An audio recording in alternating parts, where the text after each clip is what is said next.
hari ini telah membuat satu laporan polis, laporan Travers 008226 Palang 14 berkaitan dengan penganjuran majlis diskusi meja bulat bertajuk tantangan fundamentalism agama abad ini yang dianjurkan oleh IRF Islamic Renaissance Front dengan kerjasama GMM Global Movement of Moderates yang dijadualkan pada 18 Oktober ini di Menara Manulife, itu pejabat GMM. Tujuan dibuat report ini kerana mereka menjemput seorang yang bernama Ulil Abshar Abdallah, yang ini dikenal pasti sebagai seorang penganut fahaman liberalism dan pluralism yang mana telah difatwakan di Malaysia oleh Majlis Fatwa Kebangsaan sebagai ajaran sesat. Jadi sebab itu saya buat laporan ini untuk pihak berkuasa mengambil tindakan. Jadi saya baca laporan yang saya buat untuk rekodlah. Saya Zulkifli bin Nordin telah menerima maklumat bahawa IRF Islamic Renaissance Front dengan kerjasama GMM Global Movement of Moderates akan mengadakan satu program dipanggil Diskusi Meja Bulat membawa tajuk Tantangan Fundamentalism Agama Abad Ini.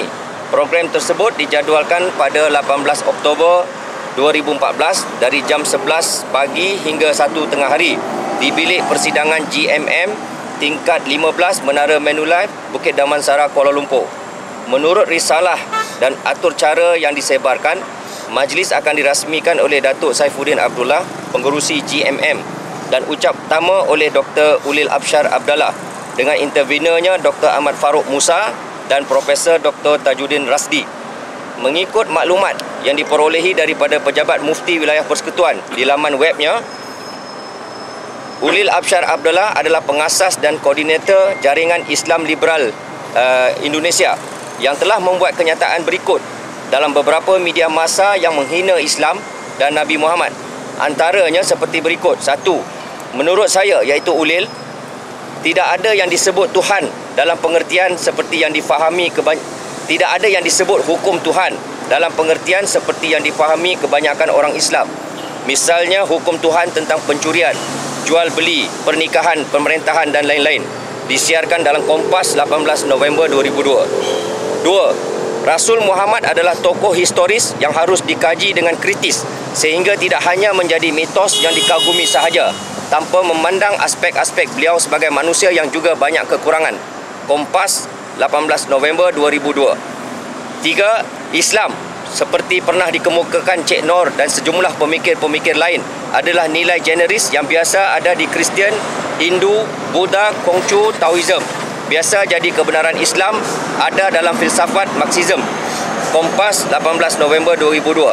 Semua agama adalah sama. Semuanya menuju jalan kebenaran. Jadi Islam bukan agama yang paling benar. Gatra 21 Disember 2002. 5. Larangan kahwin beza agama adalah bersifat kontekstual. Pada zaman Nabi, umat Islam sedang bersaing untuk memperbanyak umat. Nah, saat ini Islam sudah 1 miliar lebih. Kenapa harus takut kahwin dengan yang di luar Islam? Gatra 21 Disember 2002. Saya difahamkan bahawa Dr. Ulil Abshar Abdallah telah disenaraikan sebagai salah seorang individu yang merupakan pengasas dan pemimpin Jaringan Islam Liberal Indonesia JIL yang menganut dan menyebarkan fahaman liberalism dan pluralism agama. Saya difahamkan bahawa suatu fatwa telah dikeluarkan oleh pihak berkuasa Malaysia yang membuat ketetapan bahawa fahaman liberalism dan pluralism adalah suatu ajaran sesat dan bertentangan dengan Islam. Sila rujuk website tu, saya kemukakan. Oleh itu, saya meminta pihak berkuasa termasuk PDRM, Jabatan Agama Islam Wilayah Persekutuan Jawi, Jabatan Imigresen Malaysia dan lain-lain pihak berkuasa supaya mengambil tindakan seperti berikut. 1. Menyiasat IRF, GMM, Datuk Saifuddin Abdullah, Dr. Ahmad Farouk Musa, Dr. Tajuddin Rasdi dan lain-lain individu dan pertubuhan berkaitan penganjuran program ini menurut Seksyen 298A Kanun Keseksaan, juga menurut Seksyen 4, 5 dan 9 Akta Kesalahan Jenayah Syariah Wilayah Persekutuan 1997 dan atau mana-mana peruntukan berkaitan. 2. Melarang dan menghentikan dengan serta-merta penganjuran majlis diskusi meja bulat tentangan vandalisme agama abad ini seperti yang dijadualkan. 3. Yang ini akan dihurai oleh Mursyidul Am, mengeluarkan perintah larangan terhadap Dr. Ulil Absyar Abdullah daripada memasuki Malaysia bagi tujuan itu. 4. Mengambil tindakan pendakwaan dan atau apa-apa prosiding berkaitan terhadap mereka yang terlibat dengan penganjuran majlis ini jika cukup bukti dan keterangan untuk tujuan itu. 5. Menyiasat dalang dan atau pemberi dana kepada majlis ini. Sekian laporan saya.